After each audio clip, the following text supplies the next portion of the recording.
दोस्तों, अगर आपको लगता है कि सोलर सिस्टम में मौजूद 8 प्लैनेट्स, हजारों मून्स और लाखों घूमते एस्ट्रॉइड्स सिर्फ पत्थर के टुकड़े हैं और उनकी कोई सैड स्टोरी नहीं हो सकती, तो मिलिए प्लूटो से, एक ऐसा जहां जो कभी हमारी फैमिली का हिस्सा था, पर आज एक अकेला मुसाफिर बनकर सोलर सिस्टम के अंधेरे कोने में खड़ा है। एक वक्त था जब हम स्कूल की किताबों में प्लूटो का नाम 9 ग्रहों की लिस्ट में पढ़ते थे, पर आखिर ऐसा क्या हुआ कि 76 साल तक प्लैनेट रहने के बाद इसे ग्रहों की लिस्ट से बेदखल कर दिया गया। प्लूटो सिर्फ एक रिजेक्टेड प्लैनेट नहीं है, ये एक रहस्यमय दुनिया है जहां बर्फ के पहाड़, नीला आसमान और एक दिल है जो करोड़ों सालों से धड़क रहा है। तो चलिए जानते हैं प्लूटो की इस विवादास्पद दुनिया की पूरी कहानी। प्लूटो की कहानी किसी फिल्म की तरह है, जहां एक छोटी सी गलती ने एक नई दुनिया से रूबरू करवा दिया। सोचिए, आपने कुछ गलत देख लिया और उसी गलती से कोई नई खोज हो जाए। प्लूटो की शुरुआत भी कुछ ऐसी ही थी। 20वीं सदी के आते आते वैज्ञानिकों ने सौर मंडल के 8 ग्रहों को खोज लिया था। जिस मैथमेटिकल एनोमली के कारण नेपट्यून की खोज हुई थी, वैसी ही एक विसंगति फिर से दिखने लगी। 1906 में एक वैज्ञानिक पर्सिवल लोवेल ने देखा कि यूरेनस और नेपच्यून की कक्षा को कोई बहुत बड़ा ग्रह डिस्टर्ब कर रहा है, जो उसके पीछे मौजूद होना चाहिए। उन्होंने इस काल्पनिक ग्रह का नाम रखा प्लैनेट एक्स। अब बारी थी इस प्लैनेट एक्स को दूरबीन से ढूंढने की। लोवेल ने अपनी खुद की ऑब्जर्वेटरी से इसकी खोज का अभियान चलाया। उन्होंने अपने अगले 10 साल इसकी खोज में लगा दिए और फिर 1916 में वो दिन आया जहां सेरिब्रल हेमरेज यानी ब्रेन स्ट्रोक की वजह से पर्सिवल लोवेल की डेथ हो जाती है। पर्सिवल के बाद उनके मिशन को कंटिन्यू रखते हुए उनके साथी एस्ट्रोनॉमर्स ने अगले 13 साल प्लैनेट एक्स को ढूंढने में लगा दिए, लेकिन 1929 तक आते आते 23 साल बाद भी प्लैनेट एक्स नहीं मिल पाया। इस समय एंट्री होती है एक यंग एस्ट्रोनॉमर क्लाइड टॉम्बाउ की, जो इस कहानी को एक नया मोड़ देने वाले थे। क्लाइड ने अगले 1 साल तक लगातार नाइट स्काई को ऑब्जर्व करना शुरू किया ताकि वो प्लैनेट एक्स को ढूंढ ले। इसके लिए क्लाइड ने कोशिश की उन्हें कोई एक ऐसा ऑब्जेक्ट मिल जाए जो मूव कर रहा हो। अगर कोई ऑब्जेक्ट हमें नाइट स्काई में मूव करता दिखे, इसका मतलब वो कोई स्टार नहीं बल्कि एक प्लैनेट है, क्योंकि स्टार काफी ज्यादा दूरी पर होते हैं जहां से उनकी मूवमेंट कम समय में ऑब्जर्व नहीं हो पाती, जबकि प्लैनेट के ऑर्बिट मूवमेंट को आसानी से ऑब्जर्व किया जा सकता है। क्लाइड ने पूरे 1 साल तक नाइट स्काई को ऑब्जर्व किया और फाइनली एक ऐसा चमकीला ऑब्जेक्ट ढूंढ लिया जो मूव कर रहा था। असल में उसने एक ही कोऑर्डिनेट पर कई हफ्तों तक अलग अलग फोटोज ली और उनमें ऑब्जर्व किया कि एक ऑब्जेक्ट है जो अपनी जगह पर फिक्स नहीं है, लगातार उसकी पोजीशन बदल रही है। फाइनली क्लाइड ने 24 साल बाद पर्सिवल लोवेल के इस प्लैनेट एक्स को खोज निकाला। दुनिया एक नए ग्रह से रूबरू होने वाली थी। अब बारी थी इसके नामकरण की। प्लूटो की खोज के साथ इसके नामकरण की कहानी भी काफी मजेदार है। 14 मार्च 1930 की सुबह एक 11 साल की बच्ची वेनेशिया बर्निए अपने दादाजी फाल्कनर मदन के साथ नाश्ता कर रही थी। दादाजी अखबार में नए प्लैनेट एक्स की खबर पढ़ रहे थे। वेनेशिया ने अपने दादाजी से यह खबर सुनकर तुरंत कहा, क्योंकि यह प्लैनेट इतना दूर, ठंडा और अंधेरे में है, तो इसका नाम अंडरवर्ल्ड के डॉन प्लूटो के नाम पर होना चाहिए। वेनेशिया को ग्रीक और रोमन माइथोलॉजी की कहानियों में काफी इंटरेस्ट था और वहीं से उसने ये नाम सजेस्ट किया। फाल्कनर मदन को वेनेशिया का सुझाया नाम काफी पसंद आया और उन्होंने तुरंत अपने एस्ट्रोनॉमर दोस्त हर्बर्ट हॉल टर्नर को ये नाम रखने का सुझाव दिया।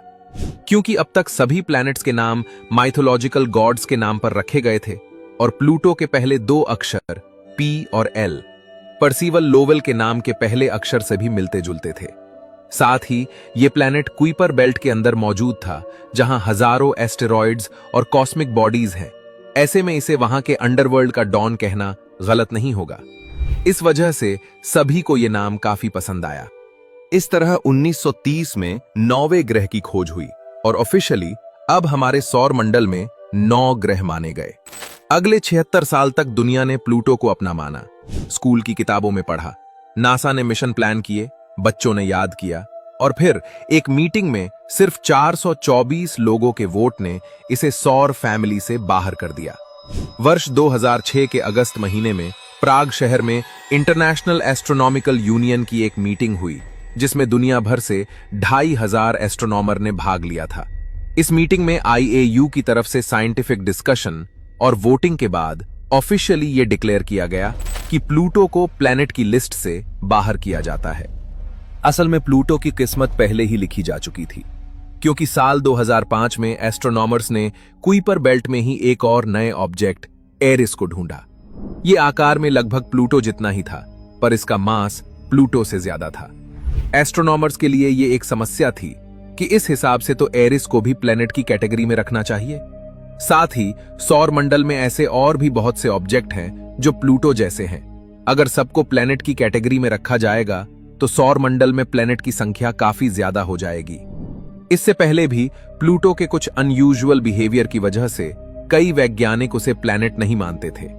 आईएयू की मीटिंग में वैज्ञानिकों को यह डिसाइड करना था कि एक प्लैनेट की डेफिनेशन क्या होनी चाहिए, और इसके लिए 3 मुख्य शर्तें रखी गई, जिनके अनुसार प्लैनेट वो कहलाएगा जो अपने सूरज के चारों ओर ऑर्बिट करता हो, इतना भारी हो कि अपनी ग्रेविटी से लगभग गोल हो जाए। तीसरी और सबसे मुख्य शर्त की उसने अपना नेबरहुड क्लियर किया हो, यानी अपने इलाके का बॉस हो। अब प्लूटो पहली 2 शर्त पर खरा उतरता है। वो सूरज के चारों ओर घूमता है, उसका गुरुत्व बल इतना है कि वो पूरी तरह गोल है, लेकिन प्लूटो तीसरी शर्त में फेल हो जाता है। कई लोग तीसरी शर्त समझने में कंफ्यूज हो जाते हैं। असल में तीसरी शर्त के अनुसार किसी प्लैनेट को गुरुत्वीय तौर पर इतना मजबूत होना जरूरी है कि वह अपने आसपास के एरिया को साफ रखे, मतलब अपने इलाके में किसी दूसरी बॉडी को न आने दे या फिर उसे खुद में संभाले। इस तरह अपने ऑर्बिटल पाथ पर उसी का राज हो।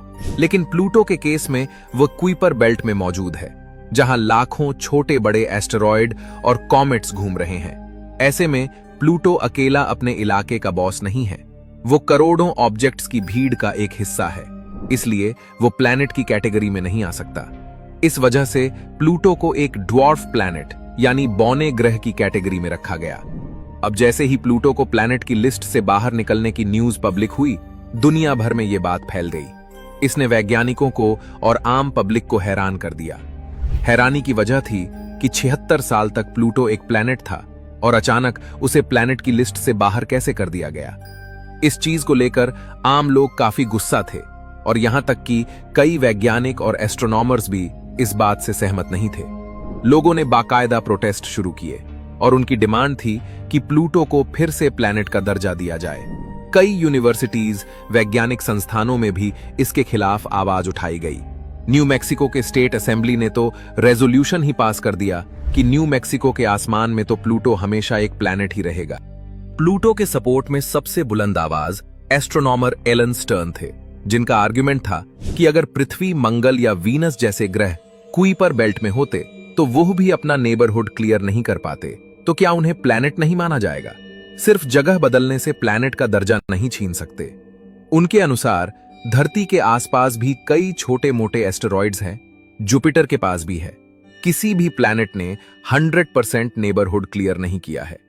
कई अन्य वैज्ञानिकों के अनुसार नेबरहुड क्लियर करना पूरी तरह डिफाइन नहीं है, बल्कि एक कंफ्यूजिंग शर्त है।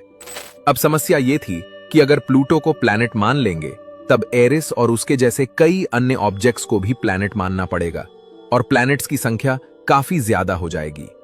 इसके अलावा प्लूटो अपने आप में एक अकेला प्लैनेट नहीं है, बल्कि यह एक बाइनरी सिस्टम जैसा है, जहां प्लूटो और चैरॉन 2 ऑब्जेक्ट एक दूसरे के चारों ओर घूमते हैं। तब चैरॉन को भी प्लैनेट मानना पड़ेगा।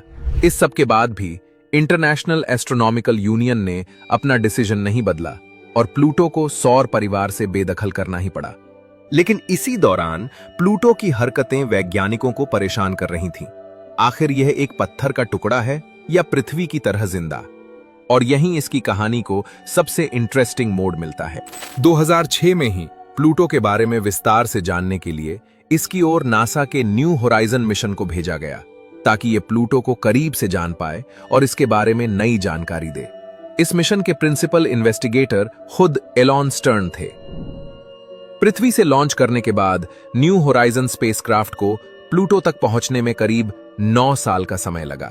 2015 में यह प्लूटो के करीब पहुंचा, इसने पहली बार प्लूटो की सबसे करीबी और हाई क्वालिटी तस्वीरें भेजी, जो प्लूटो की अद्भुत दुनिया का एक नजारा पेश करती है। जिस प्लूटो को दुनिया ने रिजेक्ट किया था, उसने कुछ ऐसी तस्वीरें भेजी जिसमें एक दिल की शेप बनी हुई दिखाई दी। प्लूटो की यह तस्वीर दुनिया भर में चर्चा का हिस्सा बनी। अब इसने प्लूटो के प्लैनेट होने की बहस को फिर से आग दे दी। लोगों ने सोशल मीडिया पर रिएक्ट किया कि भले ही तुम प्लूटो को प्लैनेट मानो या ना मानो, प्लूटो को इस बात से कोई फर्क नहीं पड़ता, उसका दिल बहुत बड़ा है। पर IAU ने अपनी डिसीजन को बिल्कुल भी नहीं बदला और इसे एक ड्वार्फ प्लैनेट ही रहने दिया। लेकिन विवाद से परे देखें तो प्लूटो की असली दुनिया भी कम दिलचस्प नहीं है। शुरुआत में प्लूटो को हमारी पृथ्वी जितना ही बड़ा प्लैनेट कंसिडर किया जा रहा था, लेकिन जैसे जैसे प्लूटो को स्टडी किया गया तो यह पता चला कि प्लूटो तो हमारे चांद से भी छोटा है। प्लूटो की साइज इतनी है कि इसके जैसे 6 ऑब्जेक्ट पृथ्वी के डायमीटर पर रखे जा सकते हैं। यह इतना छोटा है कि अगर पूरी धरती में प्लूटो जैसे प्लैनेट्स को भरा जाए तो 154 प्लूटो धरती के अंदर समा जाएंगे। प्लूटो सूरज से इतना दूर है कि जहां सूरज की रोशनी धरती तक 8 मिनट में पहुंचती है, वहीं प्लूटो तक पहुंचने में इसे 5.5 घंटे लगते हैं। इस दुनिया पर सूरज की लाइट 1% से भी कम पहुंचती है। इसका आसमान ब्लूइश दिखाई देगा। अगर बात करें ठंड की, तो प्लूटो सौर मंडल के सभी प्लैनेट से काफी ज्यादा ठंडा है, यानी -233 डिग्री सेंटीग्रेड। यहां पर पानी इंस्टेंटली बर्फ में बदल जाएगा। प्लूटो पर एक साल धरती के 248 सालों के बराबर है, यानी 90,507 दिन। यहां के एक साल में हमारी 5 से 6 जनरेशन बीत जाएगी। अगर आपका जन्म प्लूटो पर होता तो आपका बर्थडे धरती के 248 साल बाद आता, लेकिन तब तक आप मर चुके होते। प्लूटो की कुछ हरकतें मनमौजी है। पहली तो प्लूटो का ऑर्बिट काफी ज्यादा एलिप्टिकल है। इस वजह से कई बार प्लूटो अपने ऑर्बिट में नेपच्यून से आगे आकर 8वें प्लैनेट की पोजीशन ले लेता है। दूसरी, प्लूटो वीनस और नेपच्यून की तरह क्लॉकवाइज रोटेट करता है, जबकि बाकी ग्रहों का मूवमेंट एंटी क्लॉकवाइज है। प्लूटो भले ही साइज में काफी छोटा हो, लेकिन इसके पास अपने 5 चांद है। इनका नाम है निक्स, स्टिक्स, हाइड्रा, कर्बेरोस और चैरॉन। इनमें से चैरॉन काफी बड़ा है। प्लूटो की असली मनमानी तो अब शुरू होती है। प्लूटो के बारे में बहुत कम लोग जानते हैं कि करोन और प्लूटो दोनों किसी ट्विन प्लैनेट की तरह एक दूसरे के चारों ओर घूमते हैं। पर मजे की बात यह है कि ये दोनों एक दूसरे से टाइडली लॉक्ड हैं। यानी अगर प्लूटो पे खड़े होकर चैरोन को देखा जाए तो हमेशा एक ही सरफेस दिखेगी, और चैरोन पर खड़े होने पर प्लूटो की भी हमेशा एक ही साइड दिखाई देगी। सौर मंडल में ऐसी टाइडल लॉकिंग और कहीं नहीं मिलती, जो इन दोनों को सबसे यूनिक बनाती है। हमारा चांद भी धरती से टाइडली लॉक्ड है, लेकिन ये टाइडल लॉकिंग एक तरफा है। अगर ये प्लूटो और चैरोन जैसी डबल लॉकिंग होती तो चांद से भी हमेशा धरती का एक ही हिस्सा दिखाई देता। चैरोन का साइज प्लूटो से हाफ है, और ये दोनों एक डबल ट्विन बॉडी की तरह एक दूसरे के चारों ओर घूमते रहते हैं। वैज्ञानिकों के अनुसार प्लूटो एक जियोलॉजिकली एक्टिव बॉडी है। इसमें आंतरिक भूगर्भीय गतिविधि चलती रहती है। प्लूटो की सतह पर बर्फीले पहाड़, विशाल मैदान और ज्वालामुखी जैसी अनोखी चीजें हैं। इस पर मौजूद इस दिल की शेप वाली संरचना का नाम प्लूटो के खोजकर्ता टॉम्बो रेजियो के नाम पर रखा गया है। यहां बर्फीले पहाड़ मौजूद हैं। ये 3 से 6 किलोमीटर ऊंचे नाइट्रोजन और मीथेन की बर्फ से बने हैं। कुछ वैज्ञानिकों के अनुसार प्लूटो की सरफेस के नीचे सॉल्टी अमोनिया रिच समुद्र हो सकता है, और इस वजह से उसके सतह के नीचे लाइफ होने के चांसेस बढ़ सकते हैं, क्योंकि प्लूटो की कोर में यूरेनियम, थोरियम एलिमेंट्स हो सकते हैं, जिनके रेडियो एक्टिव डीके से लगातार अंदर गर्मी प्रदान करती है, जो लिक्विड वाटर को मेंटेन कर सकती है। ऐसे में कई एक्सपर्ट्स को लगता है कि प्लूटो को हल्के में लेना सही नहीं था। हमने शुरुआत में कहा था कि प्लूटो की खोज एक गलती से हुई थी, और असल में वो गलती क्या थी ये पता चलता है 1989 में, जब वॉयेजर 2 स्पेस प्रोब नेपच्यून के पास पहुंचता है। तब नेपच्यून का असली एक्यूरेट मास पता चलता है, जिससे पता चला कि नेपच्यून के कक्षा में कोई गड़बड़ी थी नहीं, बल्कि ये नेपच्यून के मास की गलत जानकारी होने के कारण हुई एक कैलकुलेशन एरर थी। यानी जिस विसंगति को मानकर प्लैनेट एक्स का अभियान चला, वो सिर्फ नेपच्यून के बारे में गलत जानकारी से पैदा हुई एक एरर थी। पर अगर वो एरर नहीं होती तो वैज्ञानिक प्लैनेट एक्स की खोज करते ही नहीं और प्लूटो को हम नहीं खोज पाते। तो दोस्तों, आपने देखा कि किस तरह एक कैलकुलेशन मिस्टेक ने हमें प्लूटो की दुनिया से रूबरू करवाया और गलती से खोजा गया ये प्लैनेट लोगों के इमोशंस से जुड़ गया। आज भी कई वैज्ञानिक और खगोल शास्त्री प्लूटो को एक प्लैनेट के तौर पर ही मानते हैं। भले ही आईएयू ने प्लूटो को प्लैनेट होने से नकार दिया, लेकिन उसी वक्त 300 एस्ट्रोनॉमर्स ने एक पिटीशन भी साइन किया था जिसमें उन्होंने आईएयू के फैसले को नकार दिया। प्लूटो की इस स्टोरी को लेकर आप लोग क्या सोचते हैं? अगर आप 2006 की आईएयू मीटिंग में होते तो आप किसे वोट करते? प्लूटो को प्लैनेट बनाते या ड्वार्फ प्लैनेट? अगर आपको लगता है कि प्लूटो प्लैनेट होना डिजर्व करता है तो वीडियो को लाइक करके प्लूटो को सोलर फैमिली में वापस लाओ। देखते हैं आम जनता के वोट्स में प्लूटो प्लैनेट बनता है या नहीं। मैं मिलता हूं आपसे किसी अगले वीडियो में एक और कहानी लेकर। तब तक के लिए ब्रह्मांड की सैर करते रहिए।